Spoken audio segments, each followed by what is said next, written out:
Muy buenas noches a todos.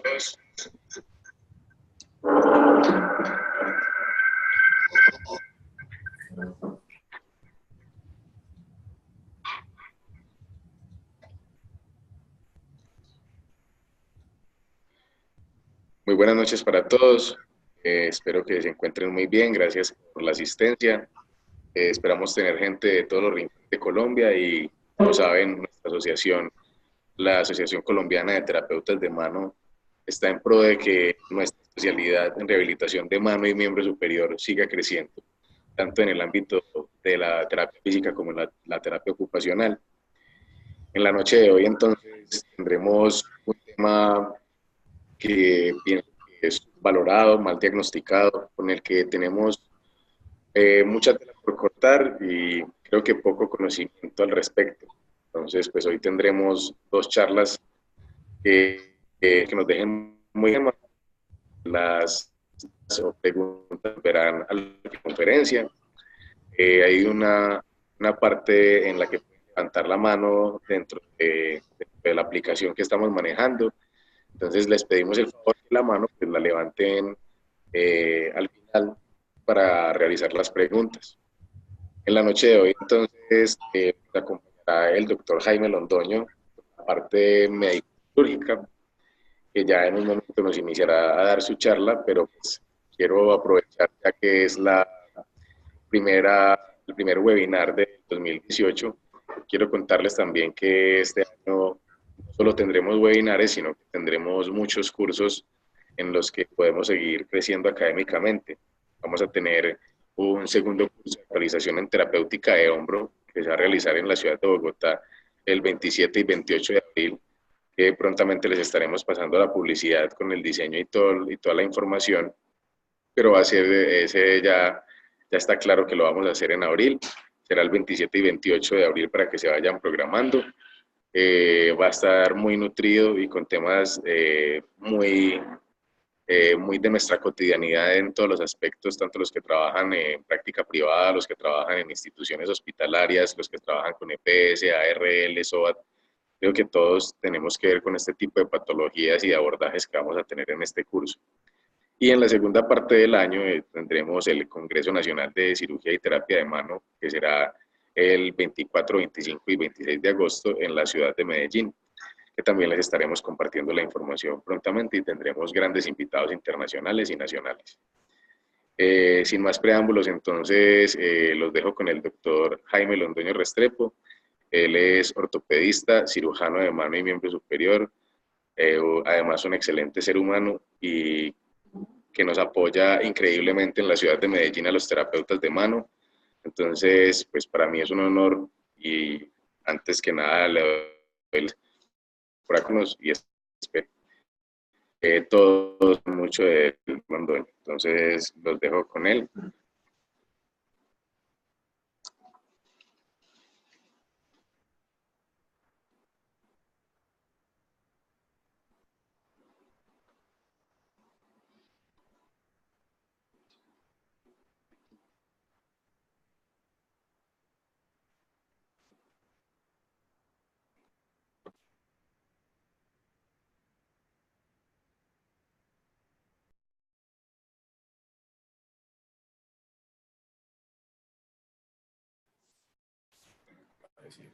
¿Se podría seleccionar la opción de duplicar pantalla, Camilo, para que se vea full screen?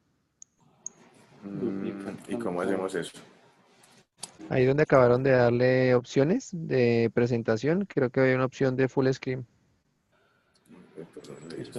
O ahí arriba, perdón, al lado del botón, de los tres botones que están arriba, creo que el primero, de los tres botones que están arriba en la pantalla,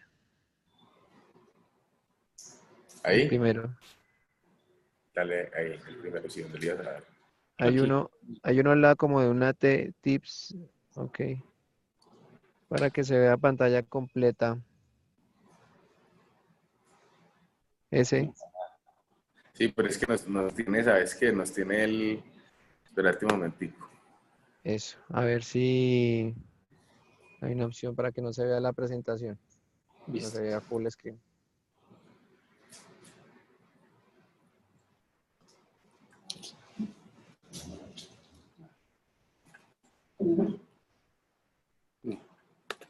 No, no nos da. Espérate, Camilo. Aquí había... Es que acá había uno y acá.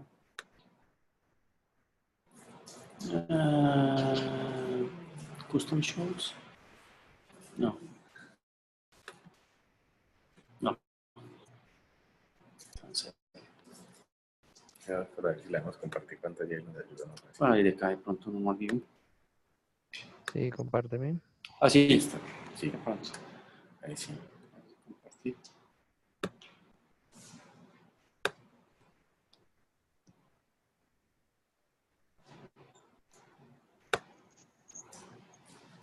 Perfecto.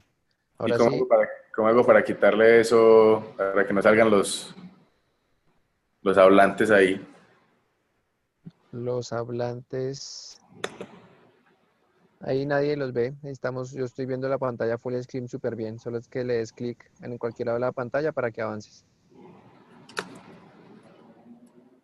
Y hay un botoncito que dice hacia Listo. arriba, split. Listo, mira, Muy sí. bien. Gracias a todos por la espera. Ahora Adelante. sí, entonces los dejo con el doctor Jaime Espérate, Londoño no me Restrepo. quiere eso. Perfecto. Muy buenas noches. Muchas gracias a Ascotema por haberme hecho la invitación a participar en este webinar. Y vamos a hablar hoy de síndrome del opérculo torácico. Como decía Camilo, un síndrome que creemos que es mucho más frecuente de lo que hacemos el diagnóstico y que es subdiagnosticado. Espera un segundito, yo salgo acá. Subdiagnosticado y por muchos maltratado. El síndrome del opérculo torácico es una colección de diferentes patologías que se pueden producir alrededor del cuello, de los hombros y los miembros superiores con una infinidad de síntomas diferentes. Es el resultado de la compresión de estructuras neurovasculares a su paso desde el tórax hacia el miembro superior y ha sido debatido durante toda la historia en cuanto a su fisiopatología, a su sintomatología y algunos llegan a preguntarse, ¿existe el síndrome torácico? Puede cursar con una sintomatología que es muy variable y una de las cosas que hace que sea difícil su manejo y que presente un subdiagnóstico es que no hay pruebas diagnósticas estándar que nos puedan ayudar a diagnosticar esta patología. Generalmente se presenta con parestesias, entumecimiento de los miembros superiores y que pueden hacer compresión del plejo braquial y que nos pueden decir que puede ser desde ahí, desde ese sitio. Se presenta generalmente como problemas de dolor en la escápula, en el cuello, en los hombros y generalmente hay un desequilibrio muscular alrededor del hombro que lleva a una disquinesia de todos los músculos del hombro y tratar ese desequilibrio muscular es lo que hace que rara vez necesiten procedimientos quirúrgicos para descomprimir el plejo braquial. Desde la segunda centuria, Galeno realizó la primera descripción de lo que eran las costillas cervicales. Normalmente la población solamente el 0.1 al 0.5% pueden tener costillas cervicales. En 1861, Coot realizó la primera resección quirúrgica de una costilla cervical y fue hasta 1920 que se describieron que existían ligamentos entre las costillas cervicales y la primera costilla y lo llamaron el síndrome de la costilla cervical. Paget y Schotter en 1884 descubrieron que podía existir una trombosis de la arteria axilar o subclavia inducida por el esfuerzo y esto lo descubrieron como que produjera síntomas similares a lo que es el opérculo torácico, pero desencadenados con ejercicio. Brownell en 1903 describió que la primera costilla podría comprimir las estructuras neurovasculares y no fue sino hasta 1910 que se realizó la primera reseña de la primera costilla como causa de manejo del opérculo torácico. Adson y Coffey en 1927 describieron la primera sección del escaleno anterior que podía mejorar los síntomas del opérculo torácico, y estos otros autores que vemos más adelante encontraron que existían membranas costoclaviculares y que el pectoral menor podía influir en comprimir las estructuras neurovasculares a la salida del tórax. Y fue hasta 1956 que se le acuñó el título de síndrome del opérculo torácico. En 1960 se empiezan a describir los primeros abordajes quirúrgicos y en 1990 la doctora Susan McKinnon fue la que definitivamente le dio el enfoque terapéutico a esta patología y encontró que la terapia física y la liberación de compresiones más distales podrían ser la piedra angular del tratamiento del síndrome del opérculo torácico. O sea, a la doctora McKinnon le debemos el manejo actual de lo que es el opérculo torácico. Generalmente se produce por una compresión de estructuras neurovasculares en el canal cérvico-axilar. Estas estructuras están compuestas por la arteria y la vena subclavias y el plejo braquial y se dividen en un segmento medial en el triángulo de los escalenos, en la parte más medial, divididos por la primera costilla, y hacia la parte lateral de esta costilla, de esta primera costilla, estaría la salida del opérculo torácico. Este canal cérvico-axilar puede estar sometido a distorsión, especialmente cuando realizamos abducción exagerada. Vemos cómo estas estructuras, al pasar por debajo de la coracoides y el pectoral menor, se comprimen en este sitio y entre la cabeza del húmero y hacen que a mayor abducción se pueda presentar una compresión mayor por una tracción en espio. Cuando tenemos una altura de 10.000 el espacio entre la clavícula y la primera costilla, y con en este sitio comprimir la salida de las estructuras neurovasculares, especialmente con los pacientes que tienen posturas inadecuadas como antepulsión de los hombros, llamamos maletones. Estas personas generalmente tienen tendencia a comprimir el opérculo torácico. Hay una relación anatómica entre los escalenos, el plejo braquial y los vasos sanguíneos. Y existen cambios en la inserción de los escalenos en la primera costilla hasta en un 40% de los pacientes. Algunos pacientes pueden tener que las raíces C5 y C6 penetran todo el escaleno anterior y se comprimen allí. Un 30 o un 50% de la población podría tener escaleno mínimo, que ocupa espacio en este sitio, y nada más del 0.5 al 1% de la población pueden tener costillas cervicales que producen compresión entre un 10 y un 20% de los pacientes. La fascia Simpson o la membrana subpleural también es frecuente en algunos pacientes que presentan la patología.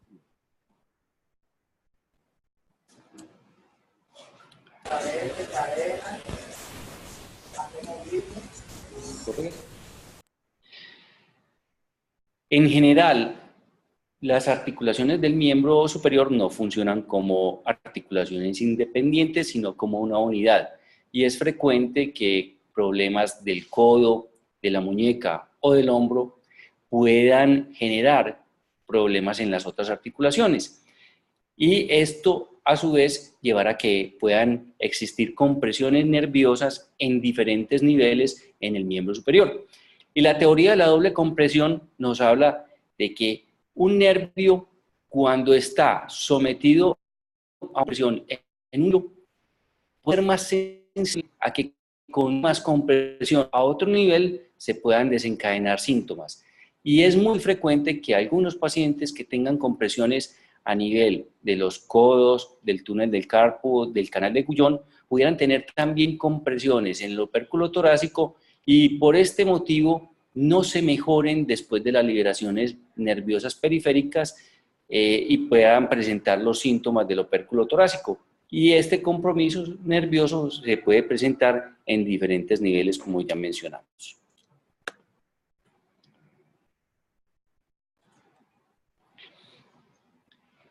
Existen múltiples causas etiológicas en la compresión en el opérculo torácico. El 10% de los pacientes pueden tener una anormalidad anatómica ósea que puede comprimir tanto las estructuras neurológicas como las estructuras vasculares. Y en este caso, lo que nos va a mantener en esta conversación va a ser el síndrome del opérculo torácico neurogénico, que es la compresión del plejo braquial. El síndrome de opérculo torácico de tipo vascular no lo vamos a manejar en esta charla, sino que es de manejo del cirujano vascular y generalmente es solamente el 2% de los casos. El diagnóstico se realiza generalmente porque son pacientes adultos jóvenes, entre los 30 y los 60 años. Este es veces más frecuente en las mujeres. Los síntomas están en relación con las estructuras comprimidas y, como mencionamos, el neurogénico es el 98% de los casos, el vascular solamente el 2%. Es difícil de diagnosticar porque puede tener una sintomatología variable y muy larvada, que puede llevar varios meses en que podamos identificar esta patología, y generalmente se desencadenan en un paciente que tiene unos predisponentes, un trauma como es un síndrome del laxo o un trauma cervical o del hombro, generalmente conlleva a que se presente dolor. Si el paciente además tiene mala postura, esto va a llevar a que se genere un desbalance de la musculatura del hombro, de la musculatura cervical, y esto genera compresiones a nivel de la salida del tórax. Otras cosas que nos pueden favorecer la aparición del síndrome del opérculo torácico es la obesidad, las posturas en el trabajo, la retracción muscular y el desequilibrio muscular alrededor del hombro. Si miramos la figura de la izquierda, nos muestra que generalmente el conducto auditivo externo debe estar al mismo nivel de los hombros, trazando una línea longitudinal, y al mismo nivel de la cadera. Si miramos en la figura de la derecha, podemos ver que el conducto auditivo externo es anterior a esta línea que pasa por el hombro y por la cadera. Esta paciente presenta una antepulsión de los hombros y puede tener un aumento de la cifosis cervical, que hace que tenga una mala postura. Estos son los pacientes que nosotros decimos que son maletones. Los síntomas generalmente son insidiosos, pueden estar relacionados con traumas, como ya mencionamos. Se puede presentar dolor cervical y en los hombros, que son los signos iniciales que van a desencadenar un desequilibrio muscular. Pueden presentar dolor y parestesias, que son los síntomas tardíos hasta en el 95% de los pacientes. Estos pacientes generalmente empeoran luego de actividades físicas que impliquen el uso de sus miembros superiores por encima del plano escapular, y con la abducción, aquellas señoras que se están arreglando el cabello con el secador o que están haciendo actividades por encima de la cabeza, y el entumimiento distal, dolor a nivel proximal. Puede haber compromiso alto del plejo braquial o compromiso bajo que compromete básicamente el nervio ulnar, dependiendo de las estructuras que se estén comprimiendo a nivel del plexo. Puede haber una asociación entre el síndrome del opérculo torácico y el túnel cubital, y muchos pacientes que tienen compromiso del canal cubital en el codo podrían tener asociado un síndrome del opérculo torácico. Cuando existen compresiones de la región media del plejo braquial a nivel de las raíces de C7, estos pacientes pudiesen haber sido diagnosticados anteriormente con lesiones de atrapamiento del nervio radial en el codo, fueron llevados a cirugía y siguieron con los síntomas, y se dice que sería una cirugía fallida de liberación del nervio radial, pero no es así, sino que tenían una compresión de la raíz C7 en el nervio braquial. El diagnóstico diferencial también puede hacerse con patología cervical, porque muchos pacientes pueden tener radiculopatías y compresiones a nivel de la médula espinal, a nivel cervical, y algunos pacientes pueden tener síntomas irradiados hacia la parte anterior del tórax y creer que pueden tener una enfermedad coronaria, sobre todo cuando el lado comprometido es el lado izquierdo. Dentro de la evaluación completa se debe hacer una evaluación de la columna cervical completa, de los hombros, evaluar la fuerza, la sensibilidad de los miembros superiores, los arcos de movimiento activos y pasivos, evaluar si hay signos de neuropatía compresiva y definir si el opérculo torácico es vascular o neurogénico. Una prueba que nos puede ayudar a definir esto es la toma de la presión arterial bilateral y si existe una diferencia mayor de 20 milímetros de mercurio entre las dos extremidades, es seguro de que sea un síndrome torácico vascular. Es importante evaluar. Nos salimos. Un momento, por favor.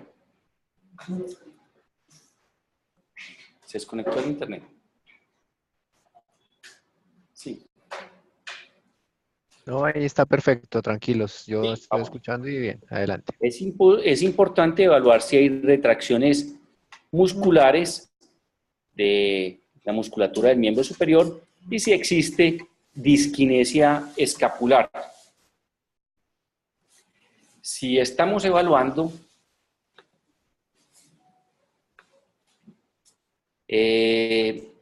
enfermedad de compresión cervical, podemos efectuar el test de Spurling, nos descarta si hay una enfermedad discal cervical, y ese test de Spurling se realiza básicamente. Disculpen, les pedimos a todos los que se encuentran conectados en webinar que por favor mantengan sus cámaras y sus micrófonos silenciados. Esto permitirá una mejor comunicación para todos. Muchas gracias. Como estábamos mencionando, el test de Spurling es con la cabeza en extensión, el cuello en extensión, giramos la cabeza hacia el lado comprometido y hacemos una compresión axial de la cabeza y normalmente debería, si es positivo por una compresión de raíces cervicales, producir parestesias irradiadas hacia el territorio de la raíz comprometida. Si hacemos una percusión a nivel del plexo braquial, podemos obtener una sensación de corrientazo hacia distal y eso nos indicaría que posiblemente existe una compresión del opérculo torácico.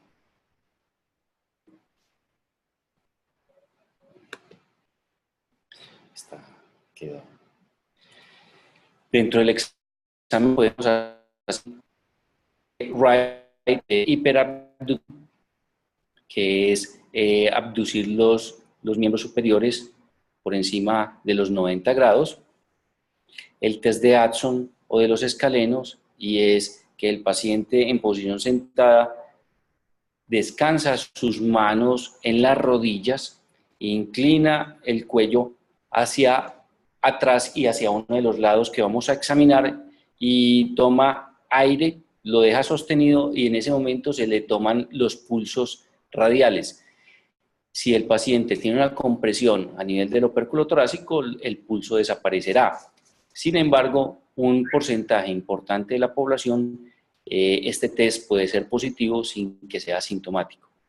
El test costoclavicular generalmente es en posición militar el paciente con hiperabducción, con retropulsión de los hombros y llevarlos hacia adelante, se van a perder los pulsos radiales al examinarlos en ese sitio. El test de abducción a 90 grados y realizar rotación externa con los codos a 90 grados, hacer apertura y cierre de las manos durante 3 minutos y si se reproducen los síntomas del hormigueo hacia la mano son positivos. Es importante diferenciarlos de la fatiga normal que se puede presentar haciendo este tipo de prueba. Y el test de Novak, que es el que estamos viendo en la imagen, es hacer una abducción por encima de 180 grados con los codos totalmente extendidos y las muñecas extendidas durante 1 minuto y si se reproducen los síntomas de las parestesias hacia los dedos y hacia los miembros superiores, es indicativo de que tiene un atrapamiento en el opérculo torácico. Sin embargo, muchos pacientes asintomáticos son normales tener esas pruebas altas. Es difícil examinarlos. Se debe evaluar el desequilibrio muscular, mirar por encima y desde la parte posterior del paciente en el plano sagital si hay antepulsión de los hombros y si hay un aumento de la flexión de la cabeza. Evaluar asimetría en la localización de la escápula, ver que no haya escápulas un poco lateralizadas o que no haya disquinesia escapular y mirar la posición de los hombros y corregirla en este momento al paciente. Evaluar cuando hace elevación de los hombros, que la escápula debe girar un poco en el sentido en que está haciendo la abducción y este es el movimiento normal. Si vemos que la escápula permanece en su sitio, puede ser porque hay una contractura en este sitio de los músculos escapulares. Hacer evaluación del músculo serrato anterior para mirar que no haya una escápula alada, mirar si hay disquinesia escapular y si existen, por ejemplo, en estas figuras, ver evaluación de los músculos trapecios, escalenos, serratos y romboides con el fin de evaluar que no haya una disquinesia escapular, y en esto son mucho más expertos ustedes, los fisioterapeutas, en examinar estos signos en estos pacientes. El test de rascado es un test en el cual hacemos una percusión o un rascado a nivel de la región supraclavicular y con el paciente sentado o de pie con los codos pegados del cuerpo y los codos flexionados, intentamos cerrar las manos, que el paciente nos haga resistencia y hacemos el rascado a nivel del cuello. Si el paciente pierde la fuerza y no de la compresión hacia la presión interna, va a ser positivo. Y una de las cosas que debemos hacer es también corregirle la postura al paciente, que tire sus hombros hacia atrás e intentar nuevamente el test de rascado, y debería mejorarnos en los pacientes que tienen compresión del opérculo torácico.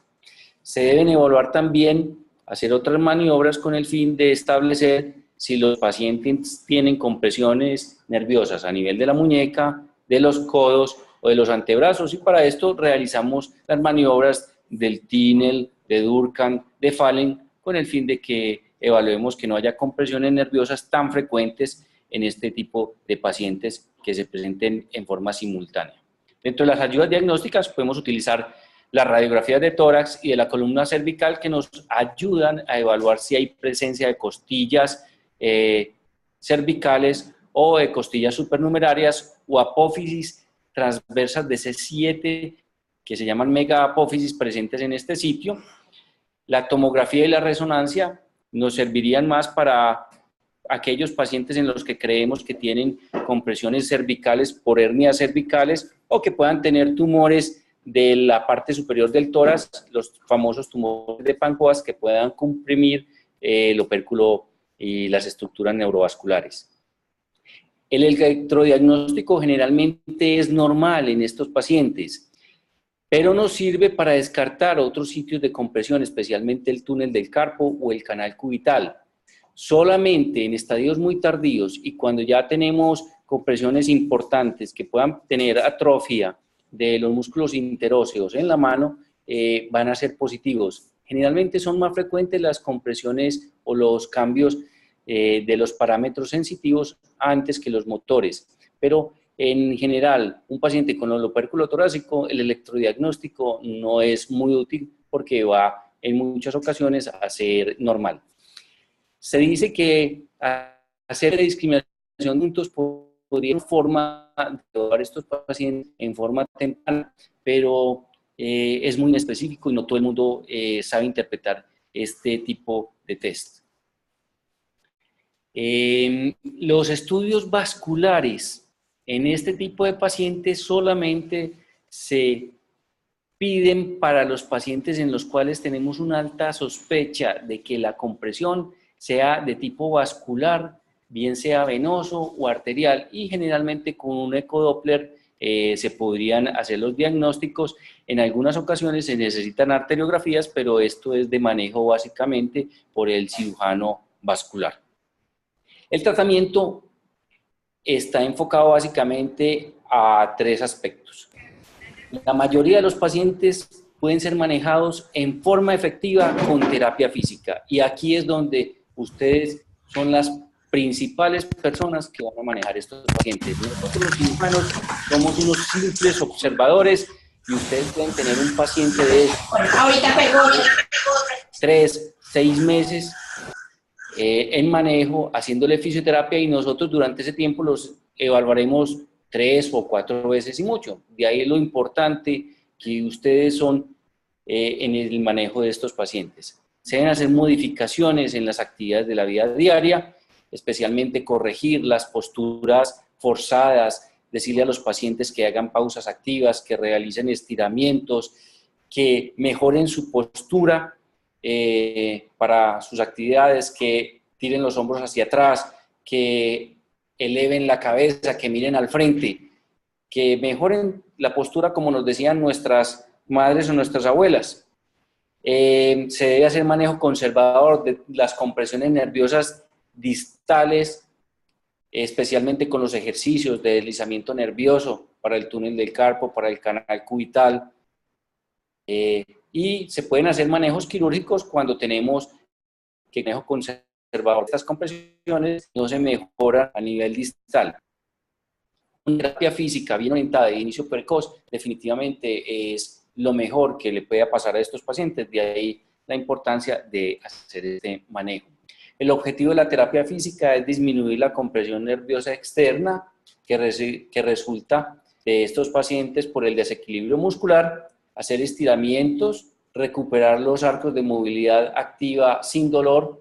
El fortalecimiento debe ser muy lento y progresivo, especialmente de los músculos paraescapulares. Debemos corregirle a los pacientes la postura, y puede presentarse también un síndrome, que lo llaman síndrome cruzado proximal del miembro superior, y es en el que hay patologías del hombro o de la columna cervical que pueden cruzarse con las del opérculo torácico, y también podemos manejar este tipo de patologías. Si la fisioterapia falla, se pueden hacer liberaciones distales. ¿Cuánto tiempo podemos esperar a un paciente para saber si el tratamiento con fisioterapia falló? Un tratamiento bien dirigido, por lo menos entre 4 y 6 meses. Se hacen liberaciones de compresiones distales si están presentes, porque son más fáciles. Primero liberar un túnel del carpo, liberar un canal de Guyon, liberar un canal ulnar en el codo, es muchísimo más fácil que hacer una liberación del opérculo torácico. Y las resecciones quirúrgicas a nivel del cuello pues son mucho más difíciles, porque tienen más problemas de la anatomía.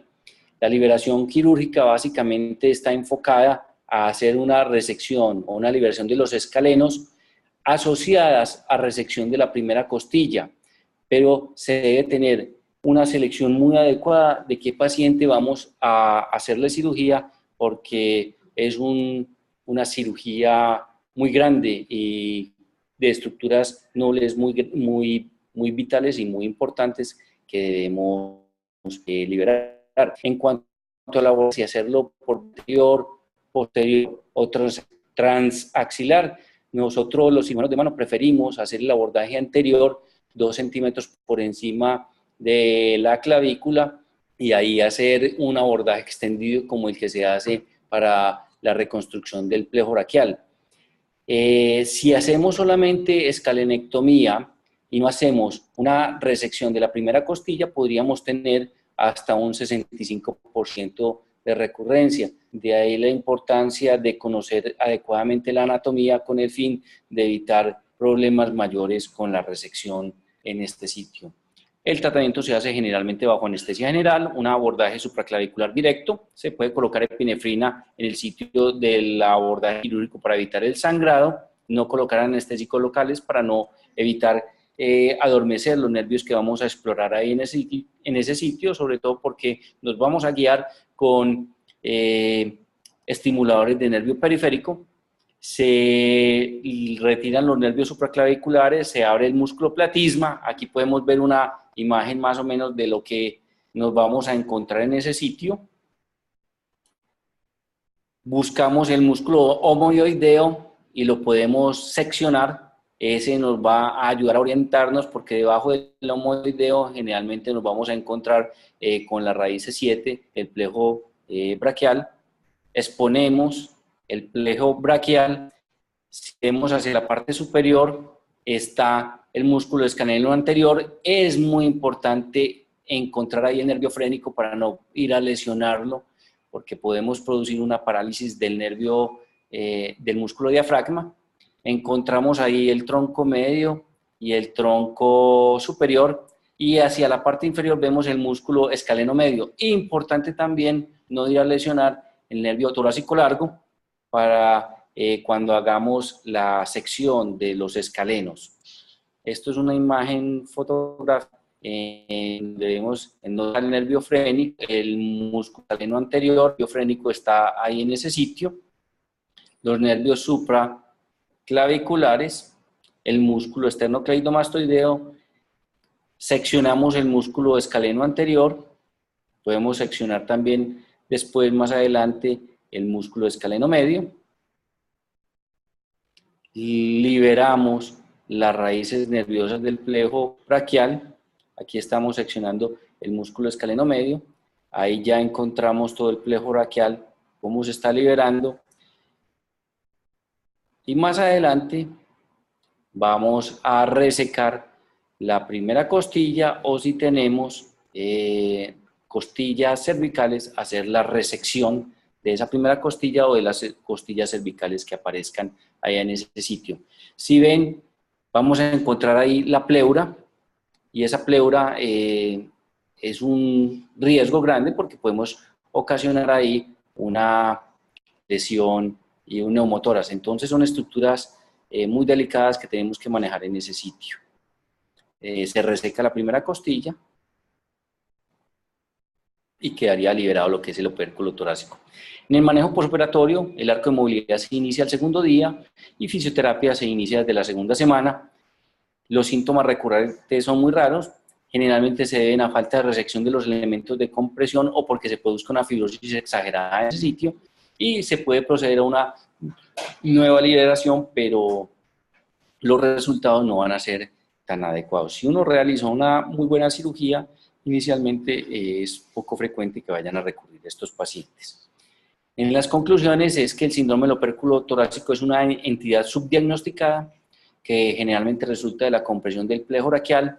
Con seguridad muchos de los pacientes que hemos estado manejando por síndromes de dolor en el hombro podrían tener asociado un síndrome del opérculo torácico, o pacientes con compresiones de nerviano, del cubital a nivel, podrían tener también un síndrome del opérculo torácico. Aquellos pacientes que no se mejoran después de una liberación quirúrgica pueden tener un síndrome del opérculo torácico. Entonces, todos estos pacientes es importante que los estemos vigilando para ver que no tengan compresión a nivel más proximal.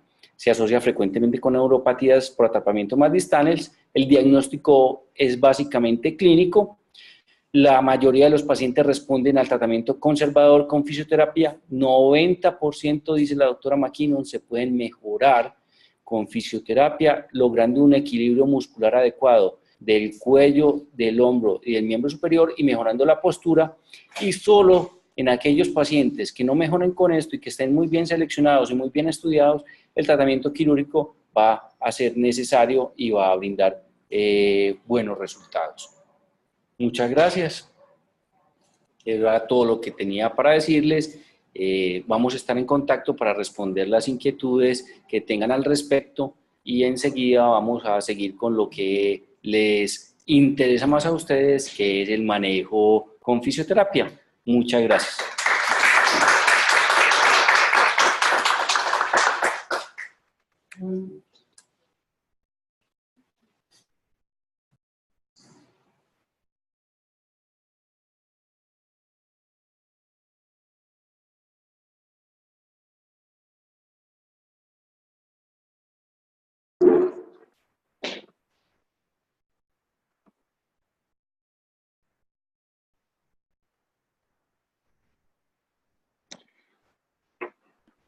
Buenas noches nuevamente. Espero se encuentren muy bien. Espero que no hayan tenido dificultades en la parte del audio y en la parte audiovisual.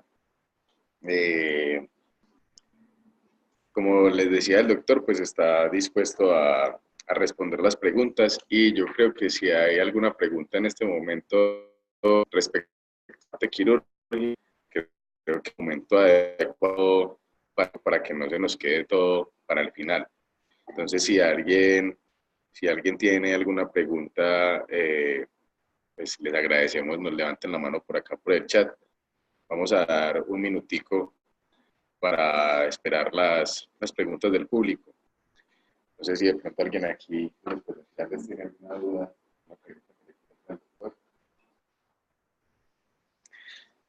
Por acá, por la parte presencial. ¿Doctor, es más frecuente en mujeres o en hombres?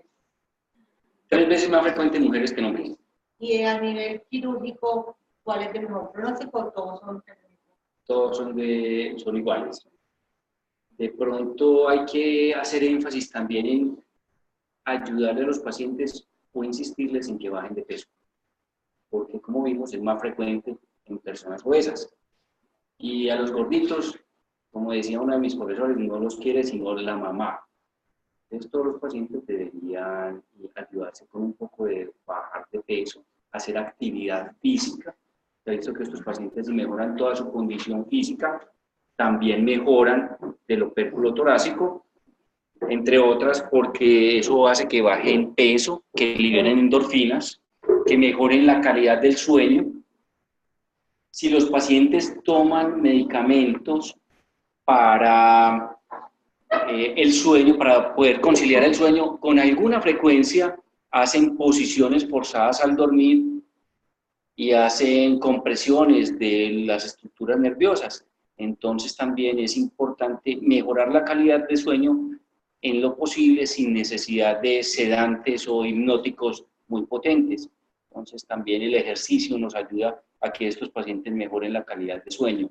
Los pacientes obesos con mucha frecuencia hacen síndromes de apneas del sueño, y esto también favorece que presenten otro tipo de patologías. Entonces, por ayudarles en Muchas gracias, doctor. Nos hacen una pregunta desde Bogotá, nuestra colega Carolina Molano. La pregunta es: al seccionar el escaleno anterior en cirugía, ¿cómo le va al paciente con la elevación del hombro postoperatorio? En general no tiene mayor problema, pero puede tener algo de parecia, pero es mejor esto que tener un opérculo torácico, definitivamente. Por acá en el auditorio hay otra pregunta. Pero es más como para corroborar pues, de algo que estabas hablando, cuando aplicaban pues que no hay una prueba semiológica específica. Hablaban de varios, Spurri, Addison, El test de Ross, de la hiperelevación o la hiperfunción. Había una prueba que anteriormente pues la aplicábamos, en un momento pues se aplicaba para corroborar, para revalorar, y era que se llamaba la prueba de esfuerzo. No recuerdo el otro nombre, que era el paciente cuando hacía como un esfuerzo, una abducción, pero la abducción la hacía forzada, y la persona lo que hacía era hacer una extensión transatlántica durante 5 minutos. Todas esas pruebas en sí salen, son muy parecidas y van directamente como a la personalidad. Pero qué significativo puede ser, o sea, qué especificidad puede dar una prueba a otra, o todas tienen que verse de manera integral, porque por ejemplo una distracción de aplicar también podría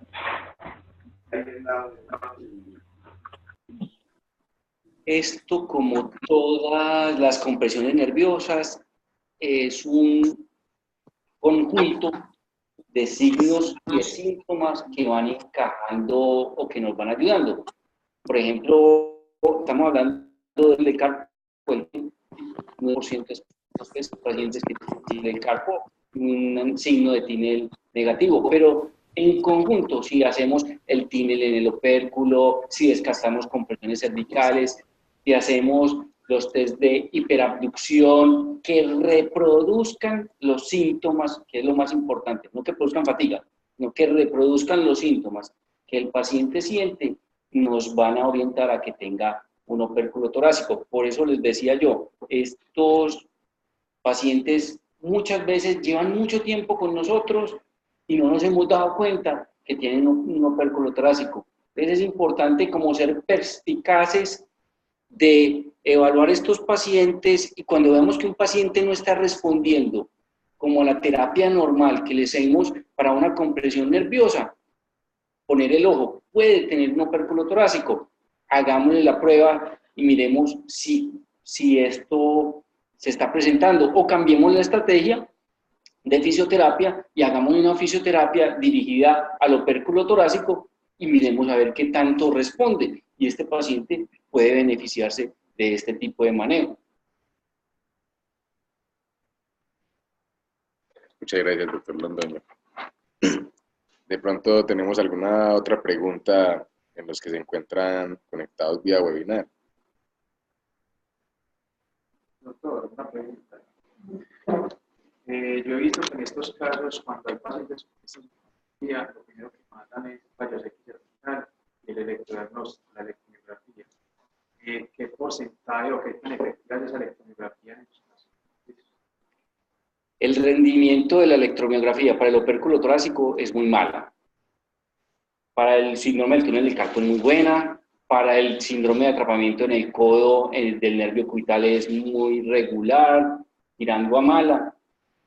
Solamente aquellos pacientes que tengan un opérculo torácico de larga y ya cambios cerebrales nerviosos, ser positivo. La radiografía de columna cervical básicamente se piden es para descartar que no tengan una costilla supernumeraria, que ya mencionamos que solamente el 0.5% o 1% de las personas lo van a tener.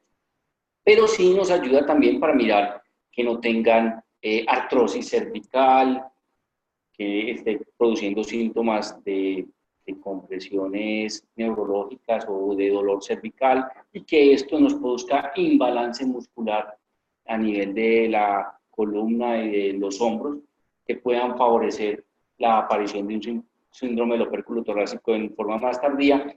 Pero se piden básicamente es cuando uno tiene un diagnóstico clínico que ha visto que estos pacientes los manda uno a la fisioterapia, que no se han mejorado, porque si no va a entrar a una cirugía, necesita saber si tienen costillas cervicales que uno vaya a resecar. Entonces, en esos casos se pedirían las radiografías, pero de entrada, el diagnóstico radiológico o imagenológico no es muy bueno. La resonancia nos sirve cuando sospechamos que hay compresiones de la columna cervical, una hernia, una compresión radicular cervical, o cuando sospechamos que puede haber tumoraciones a nivel de la parte cervical o del tórax superior, estén comprimiendo las estructuras neurovasculares.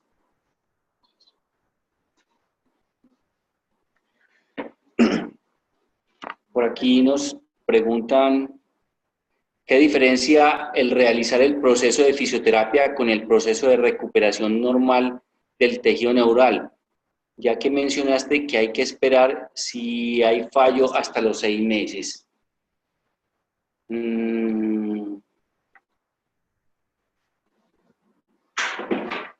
Esta pregunta está como de responder. Normalmente, si se ejecuta un proceso de rehabilitación adecuado, se deberían favorecer la liberación de las estructuras neurovasculares en ese sitio. Y se recomienda son 6 meses de fisioterapia, es porque se ha visto que generalmente con poco tiempo no se logran todos los objetivos de mejorar todas estas contracturas que existen de las estructuras anteriores de los hombros, lo que son los pectorales, los escalenos, la fascia clavipectoral,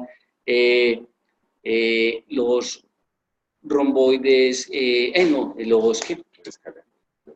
no, toda la musculatura anterior del hombro, y que generalmente producir el estiramiento de estas estructuras que están contracturadas es un proceso lento y realizar estiramientos o deslizamientos nerviosos desde la columna cervical es un proceso lento.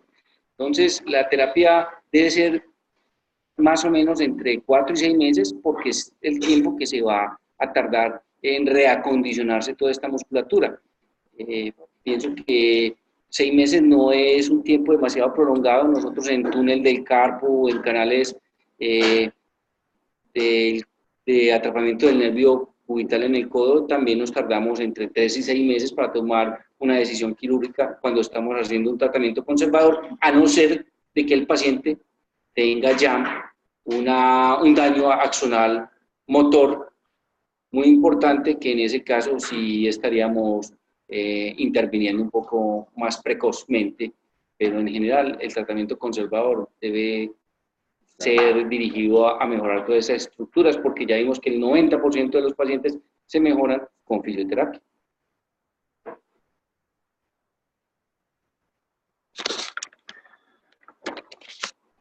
Muy bien, muchas gracias a todos. Al parecer ya no hay preguntas y todos han quedado con su respuesta. Y el doctor siempre es muy claro en sus explicaciones además. A continuación entonces pues tendríamos, según el programa, la conferencia de la parte del abordaje terapéutico. Quien nos iba a colaborar con esta conferencia era la fisioterapeuta especialista en rehabilitación de mano y miembro superior, Margarita Clavijo. Lamentablemente tuvo una dificultad con su hija una hora antes de la conferencia, su hija convulsionó, tuvo que ir a urgencias, está hospitalizada y pues por obvias razones está fuera de foco y no se pudo presentar el día de hoy. Como sabemos que somos un gremio de terapeutas y que estamos aquí obviamente muy interesados en lo que nos quería decir el doctor Londoño, pero también sabemos que nuestro quehacer diario es el abordaje terapéutico.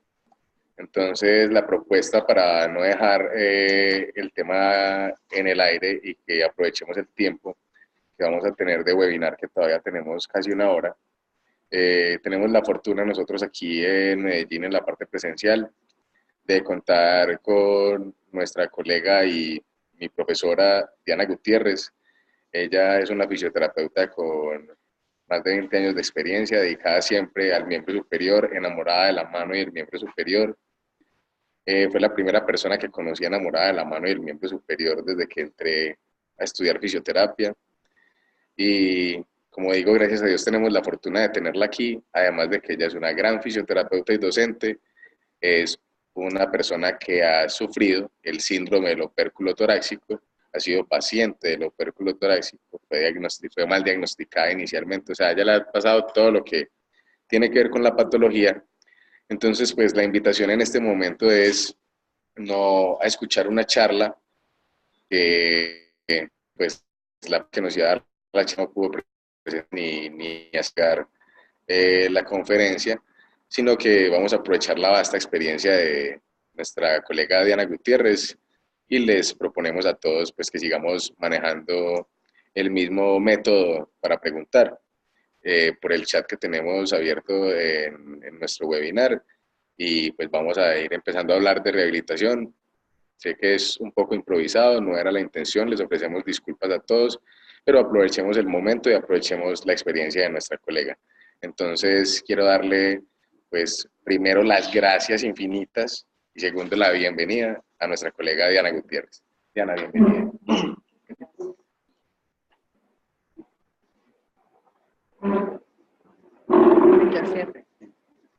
Muchas gracias. Gracias a todos. Sí, tengo una experiencia ya larga. Me gradué en el 99 y tuve la fortuna de querer la mano desde un principio, el miembro superior, y la desfortuna y a la vez fortuna haber sufrido el síndrome de opérculo torácico, que es de total manejo, como dice el doctor Jaime. hay que tener muy en cuenta las posturas, hay que tener muy en cuenta las cargas, los imbalances musculares, y nosotros debemos de tener la posibilidad, como fisioterapeutas, que tenemos el paciente más de 20 minutos o media hora que lo puede tener el especialista, nosotros lo vamos a tener durante 45 minutos, una hora o hora y media, en la cual podemos observar desde toda su postura, desde la cabeza hasta los pies, y sus gestos, su cuerpo dominante, sus disquinesias. Entonces, como decía el doctor Jaime, podemos pasar de mirar un síndrome del túnel del carpo a encontrar que lo que tiene es un opérculo torácico. Una de las cosas... Perdóname, te interrumpo, Dianita.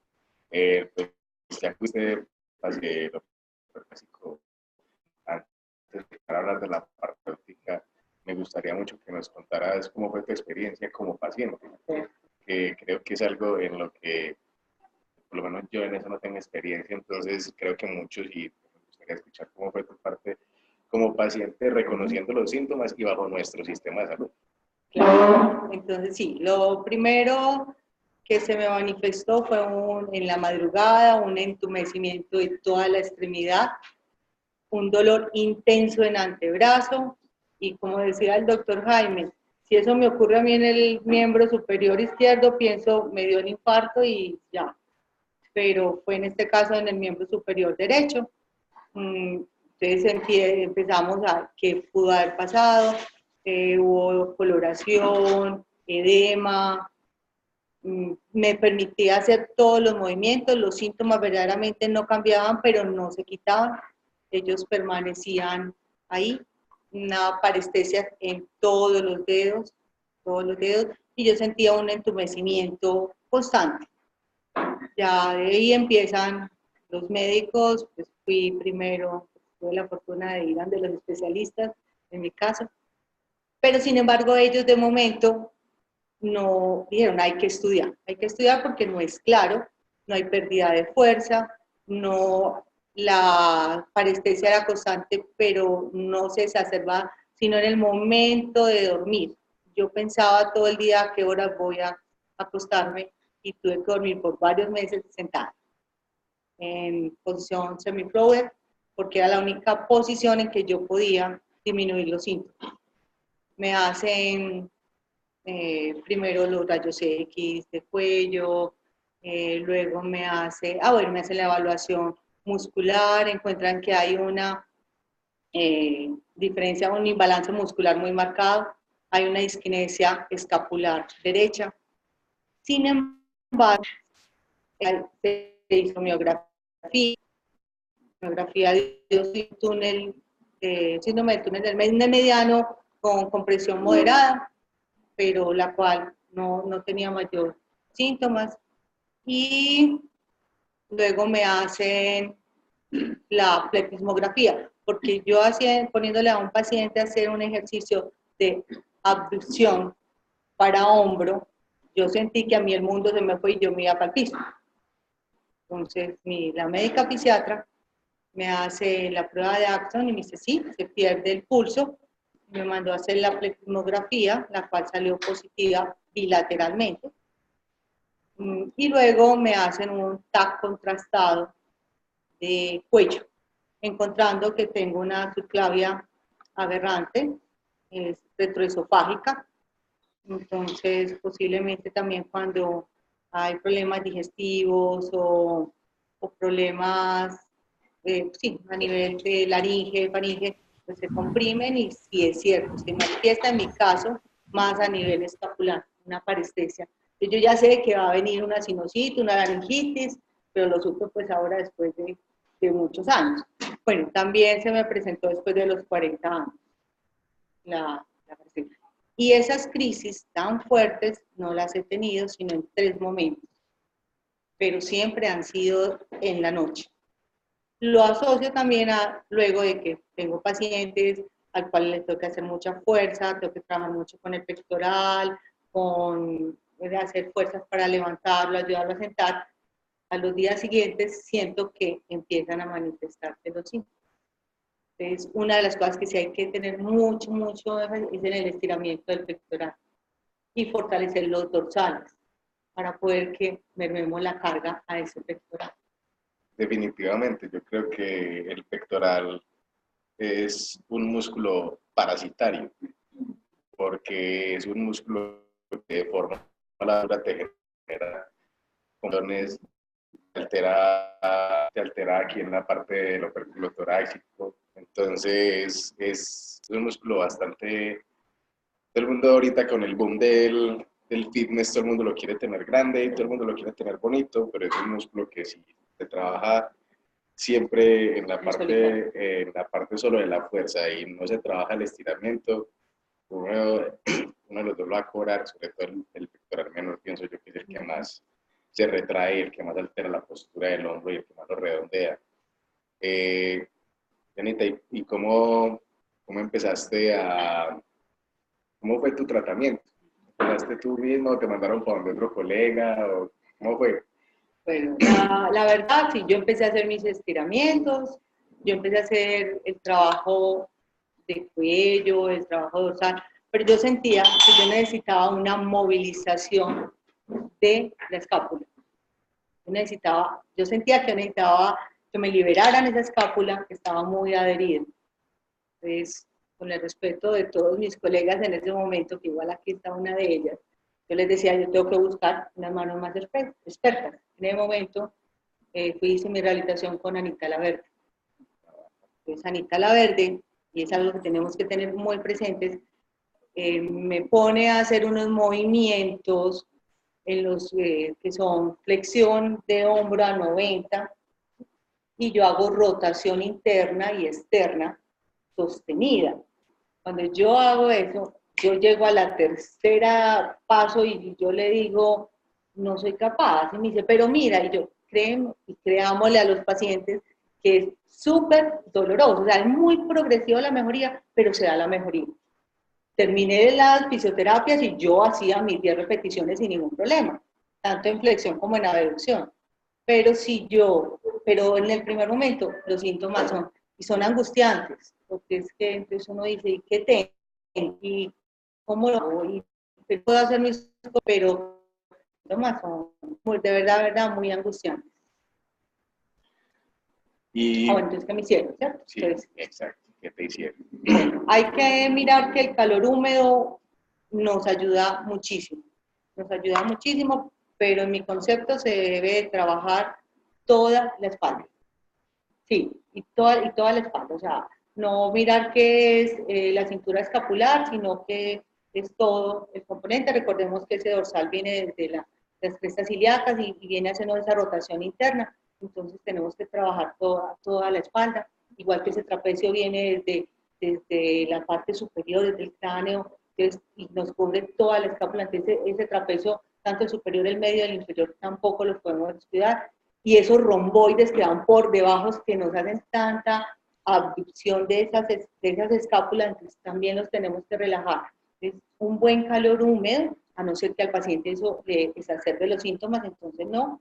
Ponerle frío, el contraste es también muy saludable. Obviamente que muchos dicen, no, pero ese frío me va a aumentar más el dolor. Creámosle, pero igual expliquémosle que ese contraste nos va a hacer una vasodilatación y luego una vasoconstricción y nos va a ayudar a liberar también toxinas, porque ese ácido láctico ahí está también muy activo en esos músculos tensos, porque igual el músculo está haciendo una protección a ese dolor que está sintiendo. Entonces, si yo lo voy a hacer, el masaje, lo más suave, la caricia más espectacular del mundo, por favor, porque esto si no, el dolor es el más. Claro, todos los tejidos además están hipersensibilizados. Entonces, muy suave, y siempre relajando el músculo, ¿cierto? O sea, muy conscientes de hacia dónde va la fibra muscular. La fibra muscular, y el paciente, o bueno, uno no tolera siempre la misma posición, entonces uno va a estar cambiando, entonces preguntémosle, ¿estás cómodo en supino? ¿Estás cómodo en prono? ¿Quieres estar de lado? ¿Quieres sentarte? Y ayudarle un poco y también tener que, porque digamos en mi cara acostada completo. ¿Cierto? Entonces, hacer el estiramiento, y el estiramiento es el paso a seguir. un estiramiento suave hasta donde empiece, tolere el músculo, pero cada vez ir ampliando el rango, pero explicándole al paciente qué es lo que se va a dar y que es muy corto el avance, pero que se va a lograr. Y a la vez que le estamos haciendo el tratamiento, preguntarle, usted qué es lo que hace, cuántas horas permanece, usted qué carga, hacia dónde carga el bolso, cuántas horas al día tiene que cargar. 100% analizar la cotidianidad. Y en el caso de nosotros fisioterapeutas, trabajamos mucho haciendo abducción exactamente, del tríceps pectoral está muy comprimido, entonces recordamos que cuando nos sentemos vamos a poner las manos atrás a raticos y hacer esa pausa activa y hacer a veces la apertura del pectoral. Perfecto. Cuando hablas de los estiramientos, veamos qué tipos de estiramientos hay muchos. ¿Cuáles son los recomendados o los que tú recomendarías sí, para este tipo de pacientes? Estirando pectoral, pero combinándolo con rotación de cuello. Yo coloco, hago el pectoral y me ayudo en una pared y voy a rotar el cuello. Y lo puedo combinar con rotación y flexión. Inmediatamente hay una liberación y uno siente el descanso.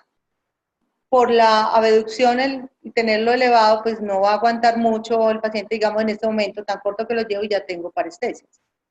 Pero a la vez siento un descanso en toda la parte del operatorio. Lo hago con flexión de codo, pero también lo hago con extensión de codo y hago lo mismo, roto y flexión. ¿Y durante cuánto tiempo sostienes esos estiramientos? Yo aconsejaría 15 a 30 segundos y no hacer tanto, o sea, no tantas repeticiones, menos repeticiones y variarle el ejercicio, variarle el estiramiento y con 5 repeticiones de los 15 a los 30 segundos para poder que el músculo logre sí estirarse. ¿Y en el estiramiento te gusta más el estiramiento lento mantenido o el estiramiento repetido? No, el lento mantenido. El lento mantenido. En este caso, el lento mantenido. Una de las cosas, por ejemplo, en mi caso, como los síntomas se exacerban más estando acostada, entonces yo encontré la forma de liberarme. Yo me acuesto, no, al contrario, yo me acuesto de lado, listo, normal. Empiezan los síntomas, entonces yo dormida, me acuesto en prono, hago rotación interna del hombro, ¿cierto? Y hago rotación al lado contrario del cuello, y con eso libero y sigo durmiendo. Me quitan los síntomas en menos de un minuto. Pero o sea, es explicarle al paciente que es mecánico, que encuentre la forma de cómo liberarlo, que no es el único que lo siente, que de pronto sus compañeros de trabajo o algo lo pueden tener y no está sintomático, que se puede repetir, entonces no se puede olvidar los ejercicios y volverlos a hacer. ¿Sí? Entonces, es como entrar en esa conciencia. Y en esa, sí, claro. Y es en esa parte del estiramiento y de la higiene postural del sueño que pienso que como terapeutas físicos y ocupacionales siempre estamos hablando de la higiene postural, ¿cierto? Pero la higiene postural en el día, pues es mucho más fácil porque nosotros como terapeutas ya nos hemos vuelto más conscientes de eso, ¿cierto? Porque yo digo que usted era un colega así todo el día agachado ahí con la joroba, con la maleta, como decía ahorita el doctor, pues eso es tristísimo, ¿cierto? Pero los pacientes sí no son tan conscientes de eso, ¿cierto? Hay gente que tiene muy buena postura, hay gente que no tiene una postura tan adecuada. Pero hay algo muy claro, y creo que no estarán de acuerdo todos conmigo, y es que junto con la higiene postural, pero higiene postural, eso es un tema que nadie habla. Y la higiene postural del sueño, para mí, en mi concepto, es demasiado importante porque es la posición de reposo más mantenida durante todo el día y durante toda la vida. Entonces, si tienes una mala postura en el sueño y no la corregís, yo creo que saliéndonos del opérculo torácico, en cualquier patología, si no modificas la postura del sueño, van a seguir apareciendo los síntomas. Pues nos decías ahorita, yo cuando siento los síntomas, yo ya sé que me acuesto en prono, hago una rotación interna, hago una rotación hacia el lado contrario y yo me libero, listo. Vos ya sabes eso, y vos sos fisioterapeuta y vos sos paciente, vos la tenés probablemente clara. por ejemplo, cuando se habla de higiene postural del sueño, se le mandan a los pacientes un uso de almohadas adecuado para que evite posturas deformantes durante el sueño. ¿Cuál sería la manera para enseñarle a esos pacientes? Porque esa fue la manera en la que tú nos explicaste, fue la que tú encontraste para liderarte, ¿cierto? Pero puede que eso cambie en los diferentes pacientes, ¿cierto? ¿Cuál sería de pronto una manera más global, más universal, para yo enseñarle al paciente, mí vas a usar la almohada así, te la vas a poner aquí, ¿cierto? Yo, por ejemplo, a mis pacientes de hombro, yo los mando a todos a dormir abrazando una almohada, ya, que la mujer entienda que hay que recuperarse para poder que le rinda. Entonces, ¿cómo sería la manera adecuada ahí de utilizar las almohadas? Yo diría que lo más clave es la posición, como la posición en que queda la cabeza al acostarse de lado. Que no vaya a quedar con una compresión, o sea, no quedar ni muy bajita ni muy alta, sino que quede exacto, el espacio del hombro, de la oreja al hombro. Y que tenga la firmeza, porque ahora estamos, pues, con respeto a los empresarios de almohadas, unas almohadas que recuperan la forma, por la forma es para poder que la cama genita, pero ya baja, entonces tienen una inclinación de cuello permanente, de cabeza. Yo a los pacientes les digo molestando que pues, es que la cabeza siempre tiene que estar en el centro. Entonces yo le digo a la gente que es que si usted ve un paciente caminando así en la calle, está más llevado que uno, ¿cierto? Entonces, desde ahí, ya, yo cómo puedo entonces ayudar a eso. Yo lo que les digo a mis pacientes es, mire, yo necesito que la almohada le llene todo el espacio que hay entre la cabeza, el cuello y el hombro. Y que cuando usted realmente se repose, no sienta que su cabeza le cae o que usted con su mano le tiene que dar la altura que le está faltando. Yo pienso que el cuerpo nos habla siempre. Y si a usted con su manito aquí debajo de la cabeza, si usted aquí con su manito debajo de la cabeza, eso le da la altura que usted le hace sentir cómodo, esa altura es la que le falta para que su cabeza quede bien y no va a quedar inclinada o declinada, ¿cierto? Igual cuando estamos en decúbito supino, ¿ya? Creo que hay muchos pacientes, y no sé si lo ven en el consultorio, cuando uno le dice al paciente, acuéstese por favor, lo primero que hacen es colocar el hombro encima de la almohada, no la cabeza. Entonces, por eso me parece que la postura del sueño es muy importante. Y nunca el hombro sobre la almohada. Muy bien. Ya hablando dejando clara la parte de la postura del sueño y de los estiramientos, creo que son sumamente necesarios en el abordaje de esta patología. ¿Qué otro tipo de ejercicios o de tips? Que tú digas, esto me ha marcado la diferencia, lo que nos decías ahorita, por ejemplo, con el estiramiento pectoral que nos mostrabas, que es la combinación de abducción, rotación externa del hombro con una combinación de rotación hacia el lado opuesto y flexión del cuello. ¿Cuáles fuera de ese, a ver, tienes como tipsitos que nos puedas compartir aquí? Uno de los tips bien importantes, no vayan a fortalecer pectoral, o sea, sean muy conscientes que en el movimiento que le están haciendo no vayan a poner a fortalecer al paciente, pero sí hay que ponerlo a fortalecer mucho los dorsales, muchísimo, pero entonces no con peso, primero con su propio cuerpo, ¿cierto? Entonces digamos con una abducción y simplemente con sostener, pero entonces sostengo los 15 segundos, los 10 segundos, antes de que aparezcan síntomas. Pero miren, recuerden que el doctor Jaime ahorita nos hablaba de una prueba la cual, de 3 minutos y que se disminuían los síntomas. Yo la hice y se disminuyeron los síntomas. Entonces eso, ¿cierto? ¿Por qué? Porque el movimiento, el otro es mucho llevar los brazos atrás en rotación interna, ¿sí? Y tenerlos cruzados atrás. Entonces yo les digo, se paran del puesto y van al baño, pero en esta posición. Con los hombros, las manos, llevan los hombros atrás y las manos están cruzadas. Inmediatamente, y a la vez que estamos haciendo, fortaleciendo, ¿vale? Los romboides, para hacer la aducción de la escápula. Entonces, se hace esto. El estiramiento, bueno, se me olvidaba otro, el estiramiento del pectoral, el ángulo que es la puerta digo yo, una puerta y una pared. Exacto, Llevarlo. a una esquina, en En una esquina, es muy bueno, pero tenemos que tener en cuenta que no tenga problema lumbar. Porque si el paciente ha tenido antecedentes lumbar, entonces debe llevar sí, una compresión de abdomen y un pie más adelante que el otro para que no le duela la parte. Entonces, no olvidar como ese componente. El ejercicio de plancha, la plancha. Si los miembros superiores te toleran, en este caso ya los síntomas han disminuido bastante, sirve mucho, porque es un trabajo muy completo, tanto anterior como posterior, que da esa estabilidad. La rotación de los hombros, de ocasión, esa rotadera muchísimo. Si yo lo hago en abducción, libera muchísimo. Se descansa. Al principio cansa, pero luego descansa muchísimo. Y estamos haciendo ese movimiento de la cintura escapular. Lo que yo te decía ahorita, y yo creo que eso lo mencionó el doctor Londoño, y es que el síndrome del opérculo torácico, en todo caso, no deja de ser, o sea, no es un síndrome por compresión, ¿ya?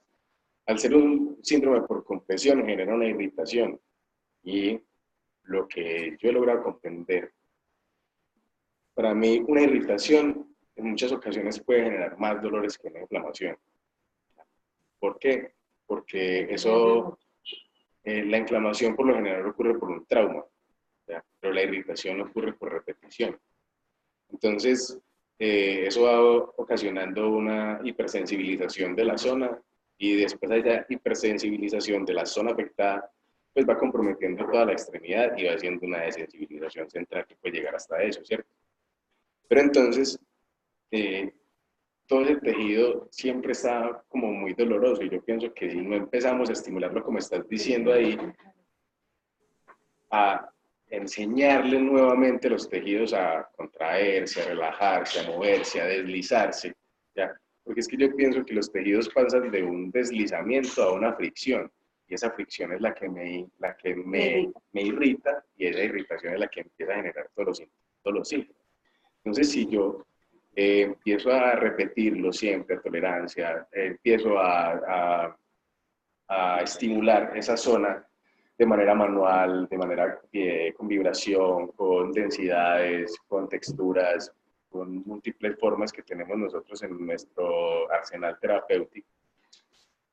Creo que sin necesidad de ser agresivo con el tejido, lo podemos ir logrando. Además, hay una frase que me encanta, y es que si usted es gentil con el tejido le retribuye lo que usted el tejido, los seres, si yo a usted la trato, lo más normal es que yo reciba un buen trato de su parte. Si no, pues aténgase, ¿cierto? El tejido es igual. Yo creo que si uno lo agrede, él se manifiesta inflamándose y generándote dolor, y listo, y ahí te dejo quieto. Entonces, cuando hablabas de los estiramientos y los ejercicios de fortalecimiento a la vez, pero teniendo en cuenta no realizarlo con pectoral, por ejemplo, en esa cadena cinética cerrada que hablabas en la esquina de cualquier construcción, creo que es algo muy bueno, porque además de que nos está fortaleciendo la parte escapular, ahí lo que más se trabaja es la parte de aducción y de presión de las escápulas, nos está ayudando a quitar ese redondeado natural del hombro, y nos está dando también un estímulo al mismo tiempo de estiramiento mantenido del pectoral, que es lo que estamos buscando. Entonces estamos haciendo un doble efecto en el tejido, enseñándole a moverse, trabajando la parte de fuerza en la parte posterior, y trabajando en la parte de relajación y de estiramiento en la parte anterior. Y te haría una pregunta aquí, es ¿qué tan bueno puede ser? Estamos hablando de que el pectoral es parasitario, que jode, que friega. ¿Qué tal la liberación miofacial en el pectoral?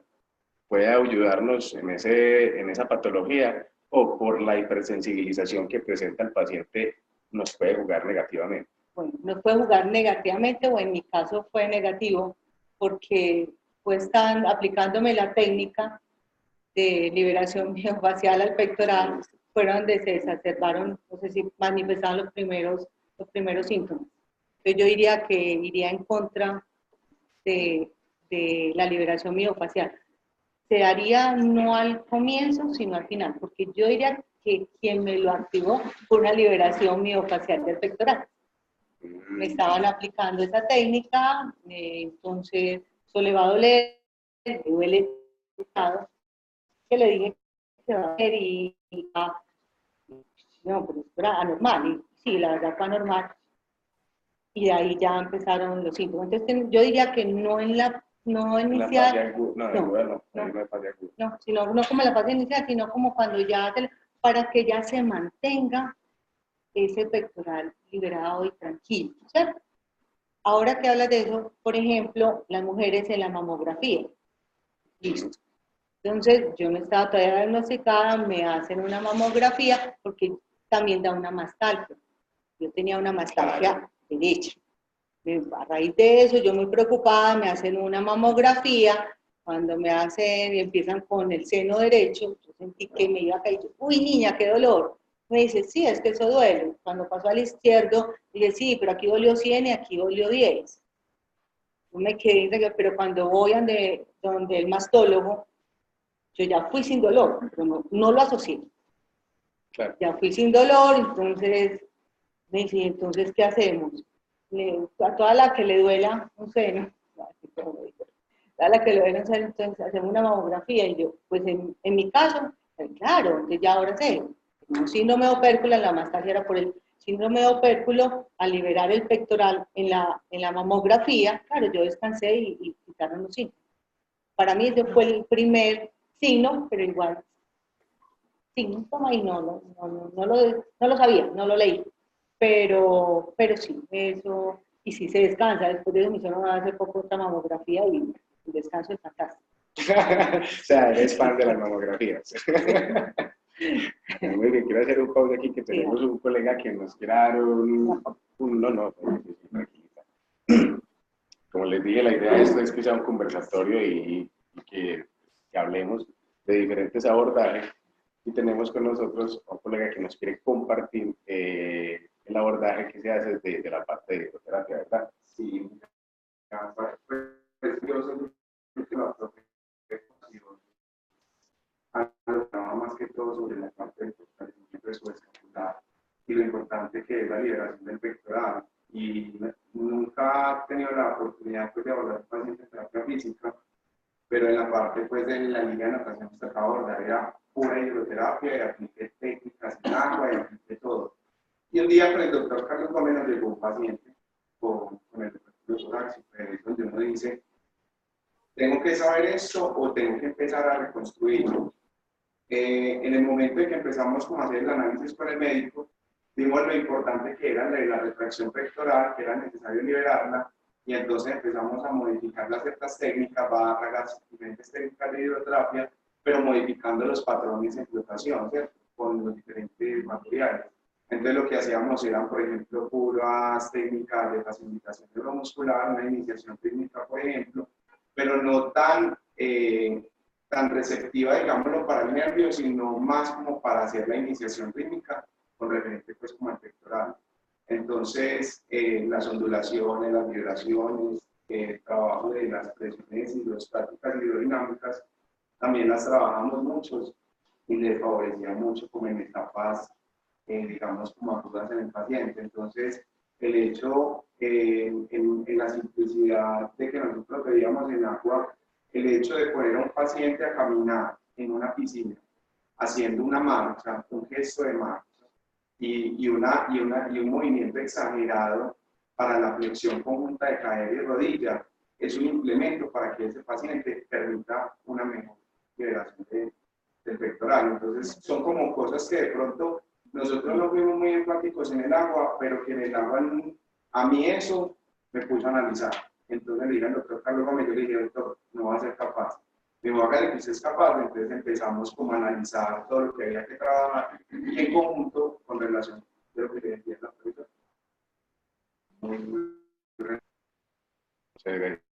Yo la terapia sí no tengo experiencia. Siempre digo que me encanta la piscina para tomarme una cerveza, entonces no tengo experiencia en el agua. Pero creo que todo lo que está diciendo nuestro colega va acorde habló el doctor Londoño, con lo que nos está compartiendo la profe Diana Gutiérrez, y vamos a lo mismo de la liberación del cuadrante anterior del miembro superior, tanto de la parte cervical como del hombro. Entonces, por eso digo que hay que trabajar el cuadrante superior. Y medios físicos. ¿Qué medios físicos aplicar? Pues sí, el calor Sí. sirve mucho, todo lo que hace parte del calor. Y lo otro sería el ultrasonido. O sea, el ultrasonido como es un calor profundo. ¿Dónde lo No, o aplican? sea, en toda la cintura escapular. O sea, posterior. No lo aplicaría tanto anterior en mi caso. ¿Cierto? Porque igual hay que mirar dónde son mayores los síntomas. ¿Sí? O si tiene mayor tensión. Por ejemplo, yo hago mucha disquinesia escapular, o sea, mi escápula se frena. Entonces, ahí habría que colocarlo en. Y las movilizaciones de Kattenburg son una bendición. Mueven y descansan y liberan, pero pocas personas lo hacen. Pregunto, ¿ustedes trabajan el estiramiento de los escalenos fuertemente? La pregunta que realizan en el auditorio, que la realizó el doctor Londoño, es que si abordábamos los escalenos de una manera bastante importante, pues si de pronto no habían escuchado los que están en videoconferencia. Doctor, sí, para poder descender, o sea, porque se van elevando los hombros, para poderlos descender, lo trabajamos en combinación, descender y rotar, ¿cierto? Pero mucho énfasis, la verdad, no. Yo quiero hacerte una cosa. Claro. Diana, con los ejercicios que decía ahorita, que van la noche y mañana con las trabajamos los escalones sin llevarlos a un rango muy largo, a un rango completo. Entonces es como trabajar los escalones en rangos cortos con las rotaciones del hombro, si hay que trabajar. Junto con lo que Diana decía ahorita de la liberación facial, sirve más si se trabaja en esternocleidos y en trapecios, más en la parte posterior. Y además también nos podemos ayudar con ejercicios técnicos. Sí, de acuerdo, perfecto. O sea, ¿cuál es tu nombre? Sí.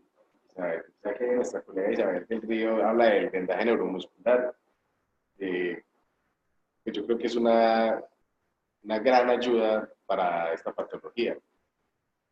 No sé qué tan familiarizados estén con el vendaje neuromuscular, si lo usan, si no lo usan, si creen en él, si no creen en él. Creo que la rehabilitación es un conjunto de métodos para poder lograr un objetivo. A unos nos gustan más unos métodos que a otros, entonces creo que eso ya es de preferencia, pero en mi concepto sí creo que el abordaje del síndrome del opérculo torácico con vendaje neuromuscular puede aliviar en muchísimas cosas. Entonces creo que pues, en mi caso, yo, un paciente de opérculo torácico, le acompañaría inmediatamente la parte de vendaje neuromuscular, porque creo que eso le podría generar mucho alivio, comprendiendo y manejando bien las técnicas del vendaje neuromuscular. Leí. Es que ya que hablaron de eso, me llama la atención una cosa, porque a mí me parece muy interesante mucho el vendaje, pero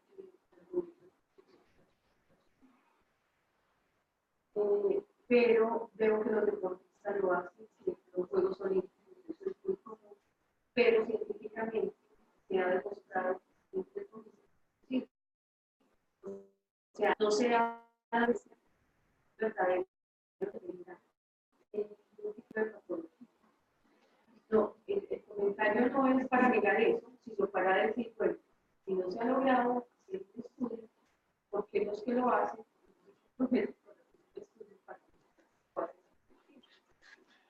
Porque no hay evidencia científica, no hay un solo artículo que diga que se sirve porque Bueno, pues la verdad yo creo que hay muchos artículos que están en contra del método, como hay muchos artículos que están a favor del método. El estudio más aproximado y el que más me ha gustado para comprender ese vendaje y cómo funciona el vendaje neuromuscular con el tejido conectivo, porque creo que la magia del vendaje no es muscularmente, sino cuando se comprende cómo funciona bien el tejido conectivo. Y yo eso, para mí, quien me lo explicó mejor y de quien lo logré entender mejor fue de alguien que es un cirujano de mano, precisamente un francés que se llama el doctor Jean-Claude Guimberteau, que tiene un estudio endoscópico de más de 20 años y con ese estudio endoscópico él demuestra cómo la tracción y las tensiones y las direcciones del vendaje neuromuscular verdaderamente pueden generar un efecto positivo o negativo en nuestro cuerpo. Para mí esa es como la visión más romántica incluso que he logrado ver del vendaje neuromuscular. Yo creo en el vendaje neuromuscular, lo aplico, he visto el funcionamiento en muchas patologías y sí es cierto que lo usan más los deportistas y sí es cierto que se ven más en los olímpicos y eso también tiene una connotación muy comercial y es porque Kinesiotex, que es la empresa del doctor Kenzo Kase, que es el método es el patrocinador de los Olímpicos de 1992 en Barcelona. Entonces, yo creo que por eso también es que siempre en los Olímpicos hay más boom del vendaje neuromuscular. Pero creo que el vendaje neuromuscular lo han vendido mucho por la parte muscular como tal y por eso con los deportistas. Pero cuando ya nos vamos a esa parte que yo te estaba hablando, endoscópica y del tejido conectivo y todo el cuento, creo que el vendaje neuromuscular tiene un alcance muchísimo mayor, sabiéndolo aplicar y sabiendo a quién aplicárselo, ¿cierto? Porque definitivamente no todos los métodos sirven para todo el mundo. Entonces, pues creo que eso es Sí, para... no, es que estoy de acuerdo. No es que estén de acuerdo. No, Estoy diciendo tranquila. es, los que lo hacen, porque no te dan peso científico para que tenga un soporte. ¿Sí? La verdad, porque, hay muchos porque grupos. yo escucho muchos de ellos, no sirve para nada. Entonces, yo sé que sí. Pero yo a veces le pregunto cómo se siente, pero también creo que eso puede tener un efecto placebo. Porque uno dice, eso me sirve como cuando uno entra a un lugar que le gusta y se siente bien. Entonces no importa o si a uno le cae bien o está bien. Sí. Yo alguna vez fui con un médico que estaba despeinado con la bata negra y él es muy buen médico, pero yo salí de ahí y era recibir la invitación para otro. Porque si un médico que me va a atender a mí está con una presentación desastrosa, pues yo no le creo que es muy bueno. Entonces, yo creo que hay cosas que funcionan así, pero los terapeutas tenemos un problema grandísimo, es que no escribimos, es que no comunicamos. Ya que hay un grupo de estudios, ya que hay estos casos, porque no todos se lo aplican para que hagan un seguimiento con una patología, me parece que los espacios académicos Bueno, chévere. Una página donde está todas las Ah, patologías. muy Me bien. dan un link que yo hice con los cursos de vendaje neuromuscular y desde 1979 sí, ya está evidenciado y ya está aplicado para las patologías. Eso iba, lo que pasa es que el problema de los vendajes neuromusculares es la aplicación, como decía Camilo, porque a veces va el entrenador físico, le aplica un vendaje, entonces de manera muy relativa se lo aplica, o como se vea más bonito, o que se vea enmayado y lo ve más estético. Entonces a veces es más que todo lo importante de saber qué va a facilitar y qué va a inhibir, porque eso es lo más importante que nosotros pues, vemos del Sí, definitivamente creo que lo más importante por lo poder aplicar el vendaje es comprender cómo funciona el vendaje, las técnicas, todo, exacto, conocer el método.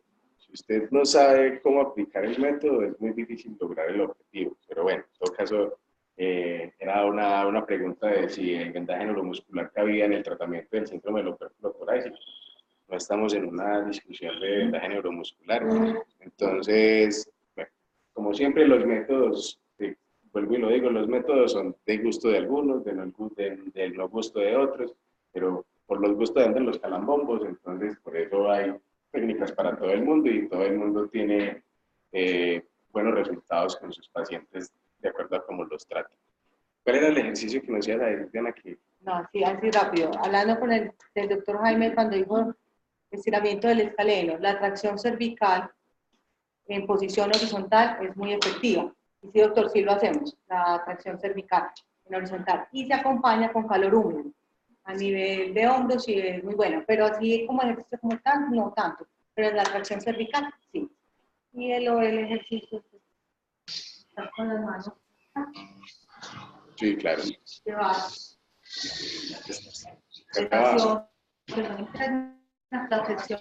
Aquí, a tender las escápulas para estirar, buscar el estiramiento del pectoral al mismo tiempo, pero trabajando en el Siempre tener la cabeza. el abdomen caído para estabilizar siempre la postura. La posición.